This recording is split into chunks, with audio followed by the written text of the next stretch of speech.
হাজার হাজার বছর পর্যন্ত আমার আল্লাহর দরবারে ইবাদত করতেছিলেন। ইবাদত করতে করতে করতে করতে আমার বন্ধুরা, আমার নবী মুহাম্মদ হয়ে যাওয়ার পর আমার নবী 2 রাকাত নামাজ আদায় করলেন। কয় রাকাত?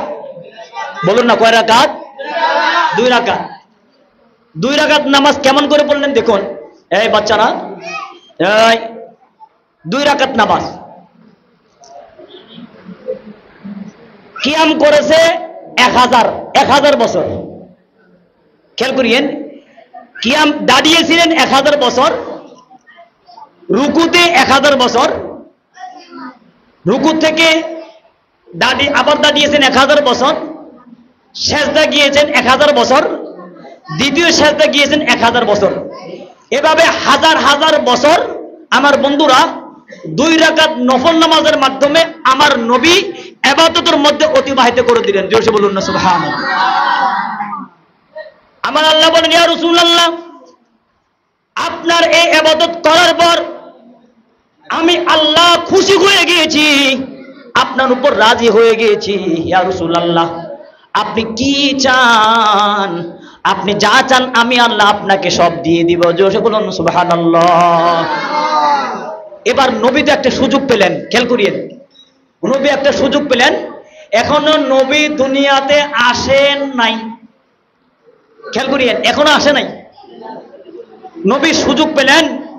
নবী আল্লাহকে বললেন, আল্লাহ, আমি জানি আমাকে একটা উম্মতের কাছে আপনি পাঠাবেন, একটা উম্মতের কাছে, একটা জাতির কাছে আমি নবীকে পাঠাবেন, আর ওই উম্মতেরা বেশি বেশি গুনাহ করবে, ওই উম্মতেরা পাপ করবে। আয় আল্লাহ, আমি ইবাদত করার পর আপনি বলেছেন খুশি হয়েছেন, ও নবী আপনি কি চান? আমি আপনাকে আজ দিয়ে দিব। আর আমার নবী বললেন, আমি কিছুই চাই না, আমি একটা মাত্র জিনিস চাই, আর ওই জিনিসটা হলো আপনি আমার উম্মতের সব গুনাহকে মাফ করে দিবেন। জোরে বলুন সুবহানাল্লাহ। নবী কিন্তু তখনও দুনিয়াতে আসে নাই। দুনিয়াতে, বলুন না, দুনিয়াতে। কিন্তু নবী বললেন, আমি জানি আমাকে একটা জাতির কাছে পাঠানো হবে। এজন্য আমরা সুন্নিরে বলি, নবী গায়েব জানে কি জানে না? আওয়াজ নেই, জানে কি জানে না? এখনো দুনিয়াতে আসে নাই। নবী আল্লাহকে বলেন, আল্লাহ আপনি একটা জাতের কাছে পাঠাবেন। এই জন্য কোরআন হাদিস প্রমাণ, নবীকে আল্লাহ যা জানিয়ে দেন নবী সে কথাটাই আমার কাছে বলেন। এজন্য নবীকে আল্লাহ আতাই ইলমে গায়েবের জ্ঞান দিয়েছেন। আল্লাহ প্রদত্ত নবীর কাছে যে জ্ঞান, এটাও করে ইলমে গায়েব বলা হয়।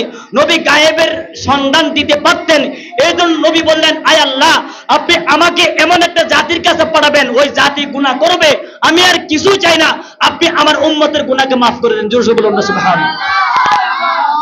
তাই শায়ের বলেন, কোন পাগলে বলেন নবী গায়েব জানে না, হায় হায় কোন পাগলে বলেন নবী গায়েব জানে না, এলেম শহর গো নবী শাহে মদিনা, এলেম শহর গো নবী শাহে মদিনা। কোরআন হাদিস পড়লেই তাকে আলেম বলে না, কোরআন হাদিস পড়লেই তাকে আলেম বলে না, নবীর প্রেমে পাগল যারা তারাই মাওলানা। ঠিক কিনা ভাইরা? আরে নবীর প্রেমে পাগল যারা তারাই মাওলানা। কোন পাগলে বলেন নবী গায়েব জানে না, এলেম শহর গো নবী শাহে মদিনা। সালা দুনিয়া সালামুন ইয়া হাবিব